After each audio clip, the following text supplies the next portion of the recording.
হনুমানকে আমরা সবাই চিনি, তাই না? কিন্তু তার যে পরিচিত রূপটা আমরা দেখি, তার আড়ালে কিন্তু একটা বিরাট রহস্য লুকিয়ে আছে। চলুন আজ সেই রহস্যটাই একটু ঘেঁটে দেখা যাক। প্রশ্নটা শুনতে খুব সোজা, তাই না? কিন্তু এর উত্তর খুঁজতে গেলে আমাদের পিছিয়ে যেতে হবে একদম সময়ের শুরুতে, মহাকাব্যের একেবারে কেন্দ্রে। চলুন আজ হনুমানের আসল পরিচয়টা খুঁজে বের করা যাক। আচ্ছা, সবার আগে হনুমানের কথা ভাবলে আমাদের মাথায় কি আসে? বানর দেবতা, তাই তো? কিন্তু রামায়ণের মূল টেক্সট যদি আমরা দেখি, সেখানে যা বলা আছে তা শুনলে কিন্তু আমরা অবাক হয়ে যাব। তার পরিচয়টা এর থেকে অনেক অনেক বড় আর ভীষণই আশ্চর্যের। আর এখানেই কিন্তু প্রথম রহস্যের জট খুলতে শুরু করে। রামায়ণে যাদের বানর বলা হচ্ছে তারা আসলে সাধারণ পশু নন, তাদেরকে বলা হয়েছে বিশিষ্ট নর। মানে কি? মানে হলো তারা এমন এক বিশেষ জাতি যারা অবিনাশী, মানে অমর, আর তাদের অলৌকিক ক্ষমতা আছে। শুধু এই একটা তথ্যই কিন্তু হনুমান আর তার সঙ্গীদের নিয়ে আমাদের পুরো ধারণাটা একদম পাল্টে দেয়, তাই না? তাদের এই বিশেষ ক্ষমতার একটা অংশ হলো কামরূপী হওয়া। কামরূপী মানে কি?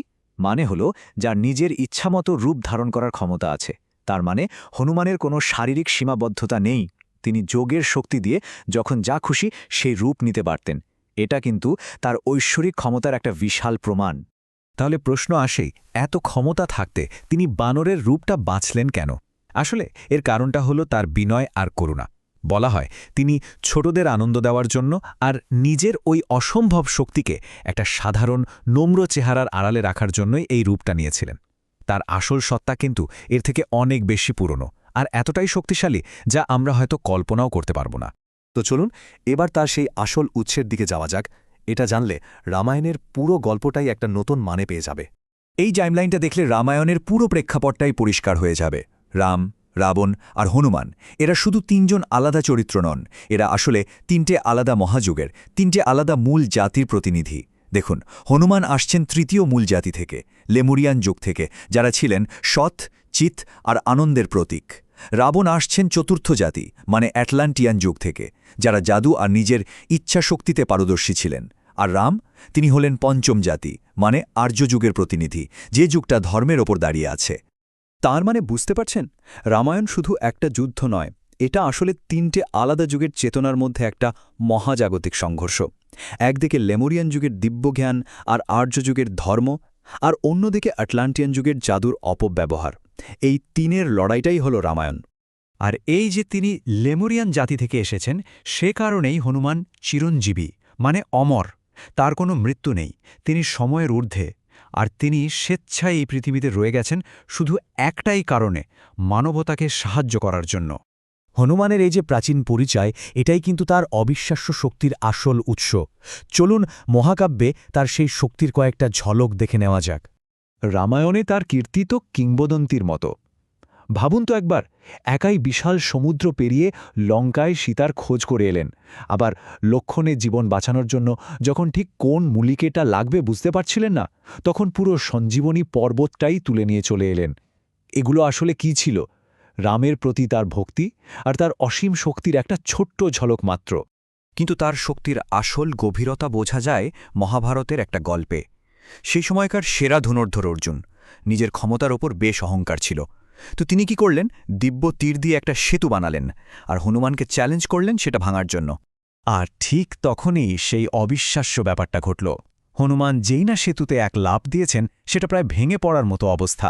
তখন স্বয়ং শ্রীকৃষ্ণর সামনে এসে বললেন যে তিনি অর্জুনের সম্মান রাখার জন্য আড়াল থেকে নিজের সমস্ত শক্তি দিয়ে সেতুটা ধরে রেখেছিলেন। আর তিনি এও বললেন, হনুমান যদি আর একটা মাত্র লাফ দিতেন, তাহলে শুধু সেতু নয়, কৃষ্ণের নিজের পিঠও নাকি ভেঙে যেত। ভাবা যায়, এমন শক্তি যার ভার স্বয়ং ভগবানকেও চিন্তায় ফেলে দেয়। কিন্তু হনুমানের পরিচয় কি শুধু এই অসম্ভব শারীরিক শক্তিতেই শেষ? একদমই না। তার আসল গুরুত্বটা আসলে আরও অনেক গভীর, আরও অনেক বেশি আধ্যাত্মিক। রামায়ণকে যদি শুধু একটা যুদ্ধক্ষেত্র হিসেবে দেখি, তাহলে এর আসল মানেটাই হারিয়ে যাবে। আসলে পুরো মহাকাব্যটাই হল আমাদের আত্মার যাত্রার একটা বিরাট রূপক বা অ্যালেগরি। এই রূপকের গভীরে যদি আমরা ঢুকি, তাহলে কি দেখব? দেখব যে রাম হলেন পরমাত্মা, মানে ইউনিভার্সাল সোল। সীতা হলেন জীবাত্মা, মানে আমাদের প্রত্যেকের ভেতরের ইন্ডিভিজুয়াল সোল। আর রাবণের লঙ্কা সেটা হলো আমাদের এই শরীর বা জাগতিক অস্তিত্ব, যা আমাদের আসল সত্তা থেকে মানে পরমাত্মা থেকে আলাদা করে রাখে। তো এই পুরো যাত্রায় তাহলে হনুমানের ভূমিকাটা ঠিক কী? হনুমান হলেন সেই সাদগুরু, সেই দিব্য শিক্ষক। তিনি হলেন প্রাণের প্রতীক, মানে আমাদের লাইফ ফোর্স। তিনিই সেই সেতু যা কিনা বিচ্ছিন্ন জীবাত্মা অর্থাৎ সীতাকে পরমাত্মা রামের সঙ্গে আবার মিলিয়ে দেয়। ঠিক যেমন যোগসাধনায় আমাদের শ্বাস বা প্রাণ আমাদের ভেতরের চেতনার সঙ্গে যুক্ত করে, ঠিক সেভাবেই হনুমানরূপী গুরু আমাদের আত্মার মুক্তির রাস্তাটা দেখিয়ে দেন। সবশেষে প্রশ্ন আসতেই পারে যে হনুমানের এই বিশাল লেগাসি আজকের দিনে কতটা প্রাসঙ্গিক। শোনা যায় হনুমানের সবচেয়ে প্রিয় শব্দ হল রাম। এই নামটার কিন্তু একটা গভীর আধ্যাত্মিক মানে আছে।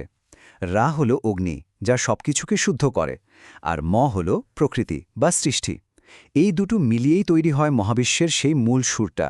আর এখানেই লুকিয়ে আছে তার অমর হয়ে থাকার আসল প্রতিশ্রুতি। বিশ্বাস করা হয় যতদিন এই পৃথিবীতে একজনও মানুষ ভক্তিভরে রাম নামটা মনে রাখবে, ততদিন হনুমান তার দিব্য শক্তি আর আশীর্বাদ নিয়ে আমাদের মধ্যেই থাকবেন। এটা শুধু একটা পৌরাণিক গল্প নয়, এটা হলো এক অমর সত্তার দেওয়া চিরন্তন এক আশ্বাস।